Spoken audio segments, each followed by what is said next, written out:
On July 2, 1943, the skies above Sicily burned with sunlight and danger. Allied bombers droned steadily toward their target.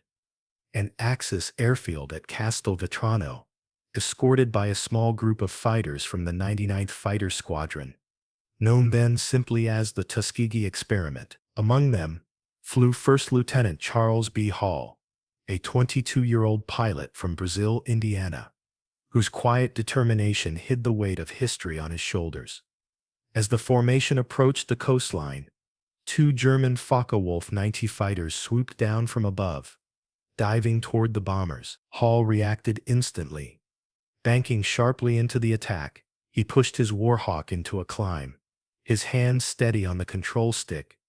When the enemy plane filled his gun sight, he pressed the trigger. A burst of 50 caliber rounds ripped through the German aircraft, smoke trailing behind it as it spiraled downward and crashed into the fields below. When Hall landed back at base, the air erupted with cheers. The ground crews, men who had faced scorn, who had been told they were not capable of flying or fighting, crowded around his plane. For the first time in U.S. military history, a black pilot had shot down an enemy aircraft in combat. The swastika painted on Hall's P-40 would become the first of many marks of victory for the Tuskegee Airmen. But this triumph carried meaning far beyond the battlefield. To Nazi Germany, which preached myths of racial hierarchy, the downing of their aircraft by a black American was unthinkable. To many within the segregated U.S. Army Air Forces, it was equally unsettling. A direct contradiction to years of prejudice and official reports claiming that black men lacked the intelligence or composure to be combat aviators. Hall's victory didn't just prove his personal skill, it cracked open the walls of disbelief. It became the first spark in a fire that would soon consume both enemy and ignorance alike. From that day forward, the men of Tuskegee, once dismissed as an experiment, would fly with a new purpose. They were not only defending freedom abroad, they were fighting for dignity and recognition at home. Above the clouds of Sicily, the legend of the Red Tails had begun. Long before they faced enemy aircraft over Europe, the Tuskegee Airmen were already fighting another battle, one that began in their own country. In the early 1940s, the United States military was deeply segregated. Official reports from the Army War College had claimed that black Americans lacked the intelligence, discipline, and courage required for combat or leadership. These racist assumptions were not whispered opinions. They were written into policy. When the idea of training black pilots was first raised, it was dismissed as unrealistic. Many white officers believed that African Americans could never master the technical complexity of flight. Even President Roosevelt's administration hesitated, fearing backlash from segregationists. But civil rights leaders refused to stay silent. Figures like A. Philip Randolph, Walter White, and Judge William H. Hastie publicly challenged the hypocrisy of fighting for democracy overseas while denying it at home. Their relentless pressure finally forced the government's hand. In 1941, the War Department approved the creation of an all-black flying unit, the 99th Pursuit Squadron, to be trained at Tuskegee Army Airfield in Alabama. But even then, it was labeled as an experiment, not a commitment. Many in the military expected the program to fail. The men who volunteered for Tuskegee knew they carried more than their own ambitions. Every mistake would be used to confirm prejudice. Every success had the power to change history. They trained under constant scrutiny, often with inferior equipment and limited resources. Their instructors demanded perfection, because anything less would be used as an excuse to shut the program down. But the harder the system pushed against them, the stronger they became. Flight after flight, they proved that skill and discipline had nothing to do with color. By the time the first group of pilots completed training in 1942, they had already achieved something revolutionary. They had turned a symbol of exclusion into one of excellence. Before they ever took off for North Africa, the Tuskegee Airmen had already won their first victory. They had proven that equality in the air was possible, even when it was still denied on the ground. At the heart of the Tuskegee Airmen's story stands Colonel Benjamin O. Davis, Jr., a man whose calm strength and relentless discipline shaped the entire legacy of the Red Tails. The son of the U.S. Army's first black general, Davis Jr. understood from an early age what it meant to stand alone in a system built to exclude him. At West Point, he endured 4 years of silence. No white cadet spoke to him outside of official duties. Not a single conversation, meal, or greeting. He lived in isolation, determined to prove through excellence what others denied through prejudice.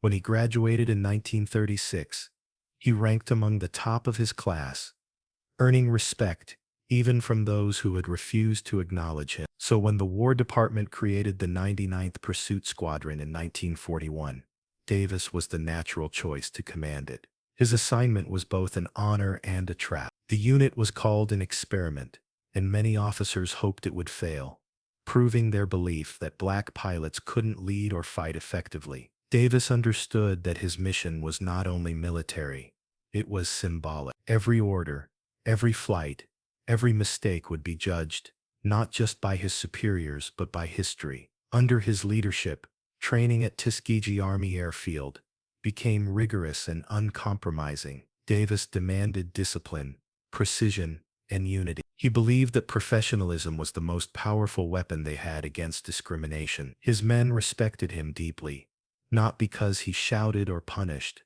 but because he led by example. When the 99th finally deployed to North Africa in 1943, Davis faced skepticism from his white commanding officer, Colonel William Momier, who doubted their ability and kept them away from major missions. But Davis refused to yield. He pushed his squadron to prove itself through results, not words. And when Lieutenant Charles Hall scored his historic victory over Sicily, Davis's quiet confidence began to pay off. By the time he was promoted to lead the 32nd Fighter Group, Davis had forged his men into one of the most disciplined and respected fighter units of the entire war. His philosophy was simple yet revolutionary: dignity under pressure, excellence without excuses. In the face of both enemy fire and systemic racism, Benjamin O. Davis Jr. became more than a commander.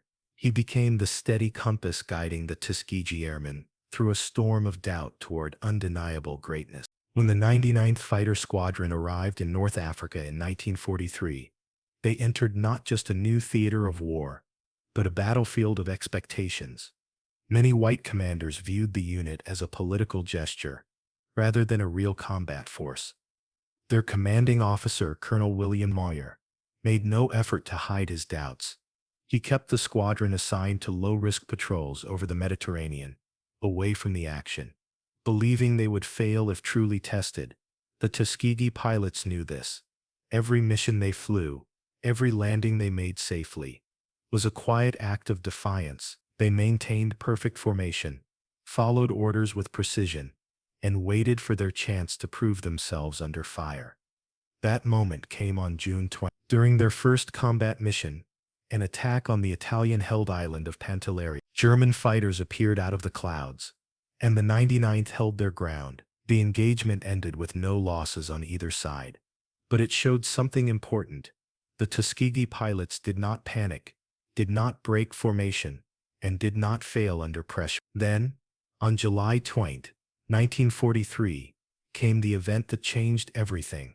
Lieutenant Charles B. Hall's historic kill over Sicily. The victory sent shockwaves through the ranks. The experiment had just produced a confirmed enemy kill. The news reached high command, but not everyone celebrated. Colonel Moyer filed a harsh report accusing the squadron of lacking aggressiveness and recommended removing them from combat. It was a critical moment. The entire future of black military aviation hung in the balance. But fate intervened at Anzio. The German Luftwaffe launched a massive air assault on the Allied beachhead, and the 99th was called to defend it, flying their outdated P-40 Warhawks against faster and more advanced German aircraft. The Tuskegee pilots fought with extraordinary courage. Over 2 days of fierce combat, they shot down between 8 and 13 enemy fighters, a stunning achievement.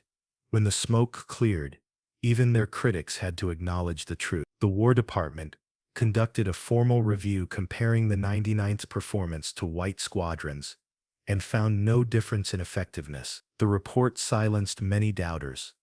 From that moment, the 99th was no longer an experiment. They were combat-proven, battle-tested aviators, men who had earned respect not through politics, but through performance. Their triumph at Anzio became a turning point, paving the way for the formation of the 332nd Fighter Group and for the rise of the legendary Red Tail. By the spring of 1944, the Tuskegee Airmen had already proven that they could fight and win.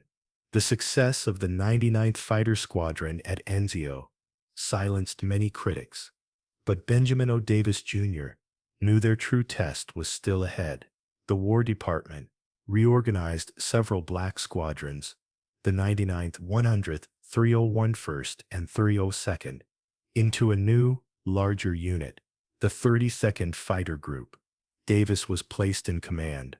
Their new base at Ramitelli Airfield, in southern Italy, was little more than a rough strip of dirt and steel matting. Yet, from this humble field, the men of the 32nd would launch missions deep into the heart of Nazi Germany. Their assignment: protect the heavy bombers of the 15th Air Force, the B-17 Flying Fortresses, and B-24 Liberators, on long-range missions against enemy factories, rail yards, and oil fields. It was one of the most dangerous jobs in the war. German fighters often swarmed the bomber formations, using numbers and altitude to their advantage. Escorting units had to make split-second choices: chase enemy fighters for personal glory, or stay with the bombers to keep them safe. Davis made his philosophy clear from the start. "Our job is not to be aces," he told his men. "Our job is to bring those bombers home."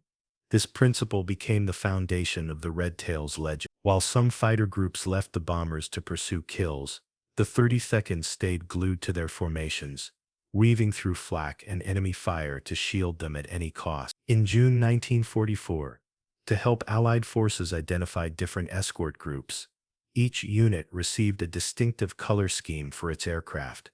The 32nd was assigned red. Mechanics painted the entire tail sections of their sleek new P-51 Mustangs in bright crimson, along with red nose bands and propeller spinners. The transformation was striking, and soon unforgettable. The bomber crews began to recognize them immediately.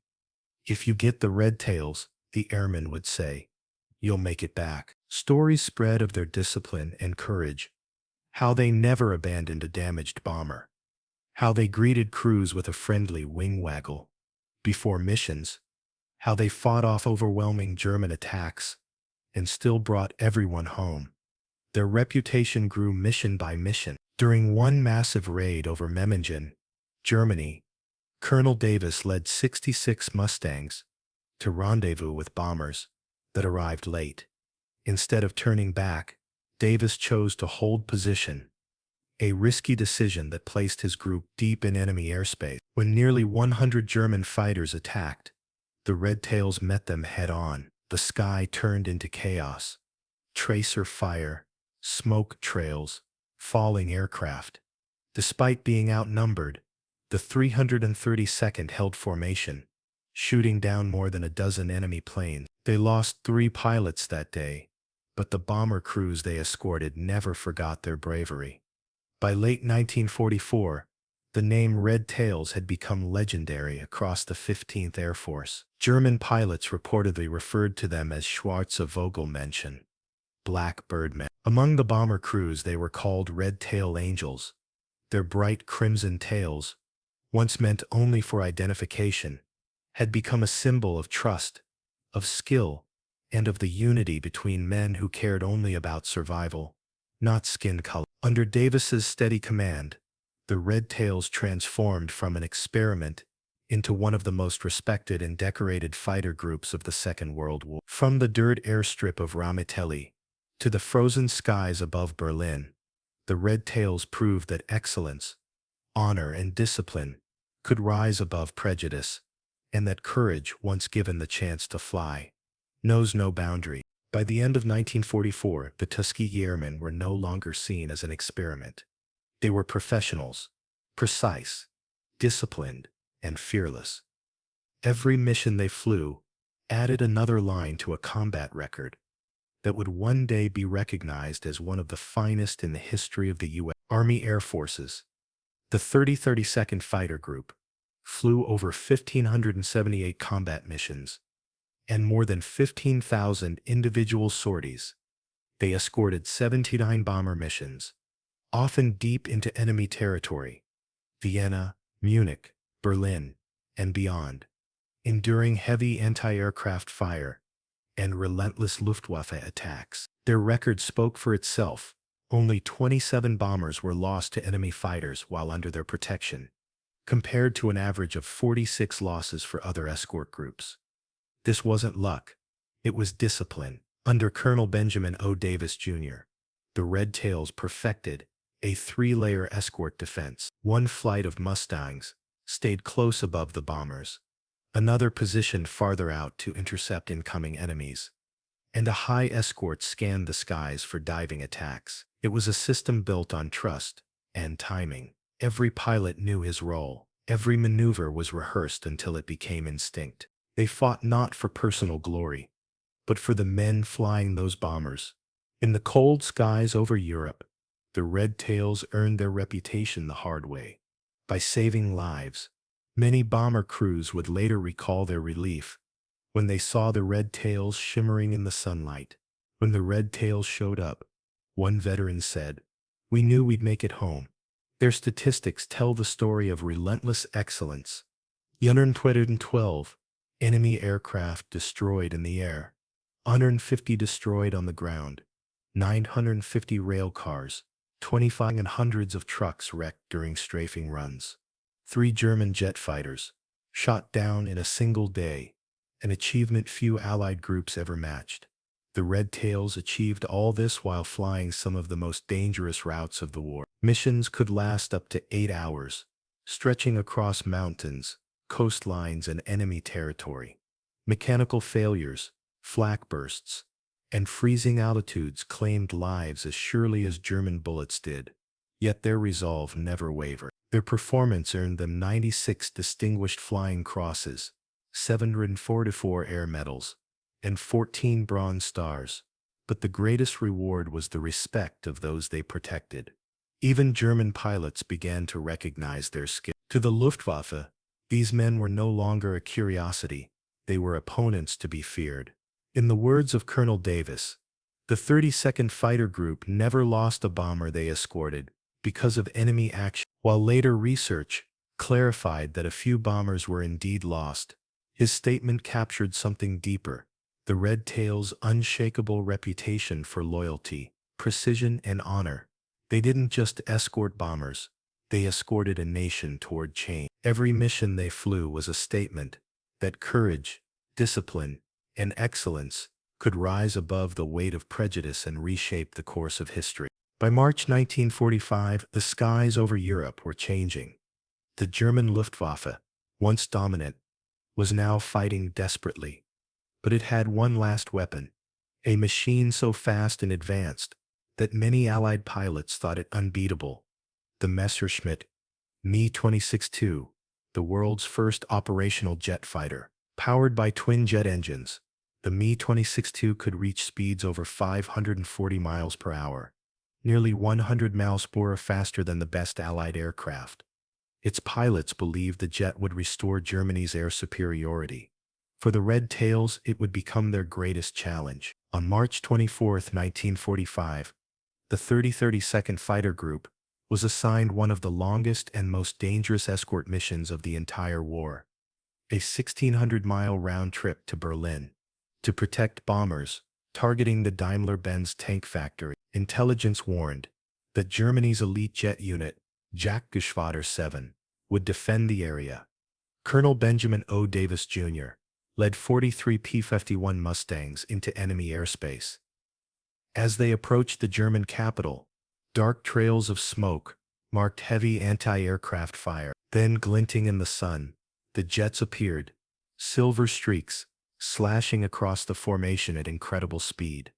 The Me-26-2s climbed, dove, and fired with frightening power. The sky became a deadly blur of contrails and tracer fire. But the Red Tails had studied their enemy. Lieutenant Roscoe Brown, a skilled tactician, had analyzed the jet's weaknesses. It was lightning fast in the air, but sluggish when turning or climbing from a dive. Brown used that moment of vulnerability. "We knew we couldn't chase them," he said later. "Instead, we turned into them, forcing them to overshoot." He pulled his Mustang upward into a tight climb, lined up a fleeting shot, and opened fire. His burst struck home. The German jet flared, smoke pouring from its engine.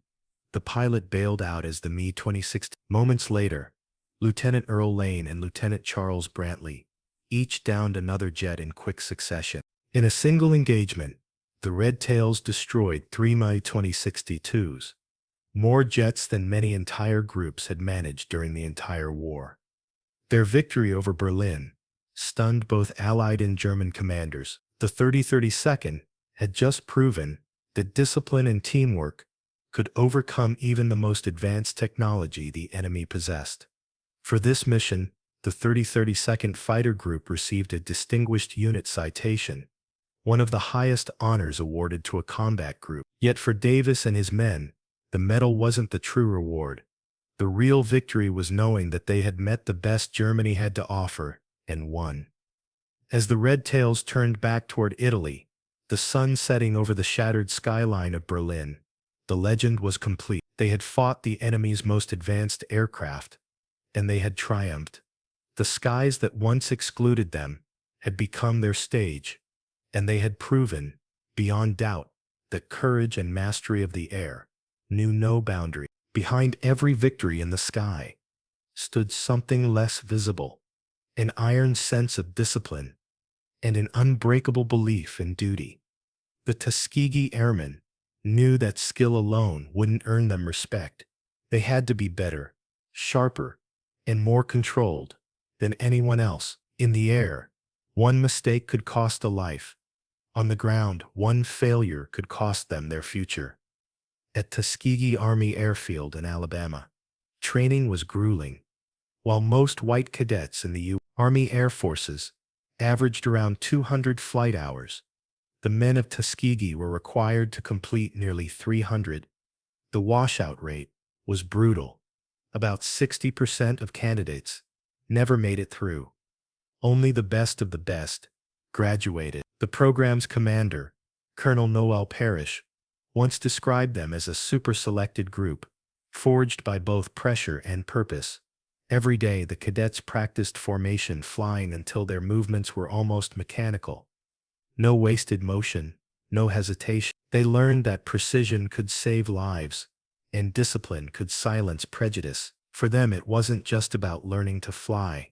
It was about proving a point to a nation that doubted them. When the war intensified, that discipline became their greatest weapon. Under Colonel Benjamin Davis Jr., the Red Tails operated like clockwork. Orders were obeyed without question, formations held even under fire, and no pilot ever abandoned his mission to chase personal glory. Davis drilled one rule into his men: anyone can shoot down a fighter if he leaves the bombers, but it takes discipline to stay with the bombers when the enemy is running. That mindset set them apart. While other groups chased kills to boost their personal scores, the Red Tails measured success by how many bombers they brought home safely. Their courage wasn't the reckless kind. It was deliberate, steady, and controlled. Even under attack by superior numbers, they held formation, trusting one another completely. Their discipline extended beyond combat. Ground crews worked through exhaustion to keep the Mustangs flying, often scavenging parts and tools when supplies were short. Pilots respected their mechanics deeply. They knew that each mission depended on their unseen skill and determination. This unity, built on mutual respect and professionalism, became the soul of the Red Tails. They didn't just fight the enemy in the air. They fought doubt, discrimination, and the weight of expectations. And they did it with grace. When bomber crews spoke about the Tuskegee Airmen, they didn't talk about race or politics. They talked about reliability. "The Red Tails never left us," one B-17 pilot said years later. "They were always there." That was the essence of their courage. not loud or reckless, but steady and unshakable. In a war that tested every human limit, the Tuskegee Airmen proved that true bravery is not just about daring to fight. It's about having the discipline to do what's right, even when the world doubts you. War has a way of revealing truths that peace often hides. For the Tuskegee Airmen, those truths were sometimes painfully ironic. They fought against an enemy that preached racial hatred, yet many of them found more human respect from that enemy than they did in their own homeland. During the war, 32 Tuskegee pilots were shot down and captured as prisoners. Among them was Lieutenant Alexander Jefferson, who was taken captive after his P-51 was hit by anti-aircraft fire during a low-level mission over southern France in August. When he was interrogated by a German officer, Jefferson was astonished by how much his captors already knew about the 332nd Fighter Group, their base at Ramitelli, their commanders, even personal details about his family back in Detroit. Their intelligence was frighteningly accurate, he later recalled. What surprised him even more was how he was treated inside the prison camp. In Stalag Luft 3, Jefferson and other black pilots were housed alongside white American POWs, many of whom were bomber crewmen who had once doubted that black pilots even existed. Inside those barbed wire fences, stripped of rank and privilege, they discovered equality born out of shared suffering. White prisoners often approached Jefferson to thank him for protecting their bombers. "Here I was," he said later, "in a Nazi prison camp being treated more equally by white Americans than I ever was back home." That irony cut deep. When Jefferson and others were liberated in 1945 and returned to the United States, they were met not with parades or gratitude, but with segregation once again. At the disembarkation point, the black airmen were ordered into a separate line from their white comrades, a bitter reminder that though they had helped defeat one ideology of hate, another still lived at home. Yet even amid this injustice, their legacy grew. Among the German pilots who survived the war, the Red Tails were remembered with an unexpected respect. They were reportedly nicknamed Schwarze Vogelmenschen, the Blackbird Men. The enemy they fought in the air recognized their skill and courage, even if many of their countrymen did not. Among American bomber crews, however, there was no doubt. To them, the Red Tails were heroes, stories spread through veterans' reunions and memoirs. Tales of the crimson-tailed Mustangs that never left the bombers, that fought off wave after wave of attackers, that waggled their wings in greeting before heading home.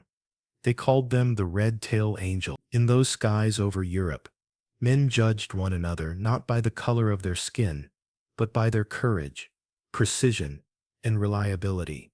The Tuskegee Airmen had earned that respect the hard way, mission after mission, life after life. The irony of their journey was cruel but profound. They had to cross an ocean, fight a racist regime, and survive captivity to prove to their own country that they deserved to be treated as equals. And yet through their professionalism and valor, they changed hearts, minds, and history itself. When the war ended in 1945, the guns fell silent, but for the Tuskegee Airmen, the fight was far from over. They returned home, not as conquering heroes, but to a country still divided by race. While white squadrons marched in victory parades, the Red Tails were often sent quietly back to segregated bases, their achievements overlooked by newspapers and ignored by military brass. Yet their record could not be erased. The numbers spoke louder than prejudice ever could. 178 missions flown, 712 enemy aircraft destroyed in the air, 750 more destroyed on the ground, 707 bombers lost under their escort, far fewer than any other group, 96 distinguished flying crosses, 744 air medals, and 14 Bronze Stars awarded. They had done everything their country had asked of them, and more. Their discipline and courage had shattered two ideologies at once: Nazi racial propaganda abroad, and the myth of racial inferiority at home. In the years that followed, their quiet victory began to reshape the American military. President Harry S. Truman, recognizing both their valor and the moral contradiction of segregation. Signed Executive Order 9981 in 1948, officially desegregating the U.S. Armed Forces. It was a turning point in American history, one made possible, in part, by the undeniable performance of the Tuskegee Airmen. Benjamin O. Davis, Jr., who had once eaten alone at West Point, rose through the ranks to become the first black general in the U.S. Air Force. Many of his men went on to become instructors, engineers, and leaders, shaping a new generation of aviators who would never again be told that the sky was off limits. For decades, their story remained little known outside of black communities. Mainstream America largely forgot the Red Tails, even as they inspired the early civil rights movement with their example of dignity, unity, and quiet resistance through excellence. Only in the late 20th century did the full story begin to emerge. In 2007, more than 60 years after their first missions, the surviving Tuskegee Airmen were honored with the Congressional Gold Medal, presented by President George W. Bush. Many of them were elderly by then, their hair white, their hands trembling as they saluted, but their pride was as steady as ever. "You helped change the world," the president told them. The legacy of the Red Tails endures not just in medals or museums, but in every pilot who takes to the air, knowing that courage has no color. Their story is a reminder that excellence can destroy prejudice more completely than argument ever could. As Roscoe Brown, one of the aces who had faced German jets over Berlin, once said, "We didn't just fight the Germans, we fought ignorance, prejudice, and hatred, and we won all three." The Tuskegee Airmen proved that the measure of a person's worth is not defined by the limits of society, but by the strength of their character and the height of their aspiration. They didn't just change history, they rewrote it, high above the clouds, in red and silver, for all the world to see.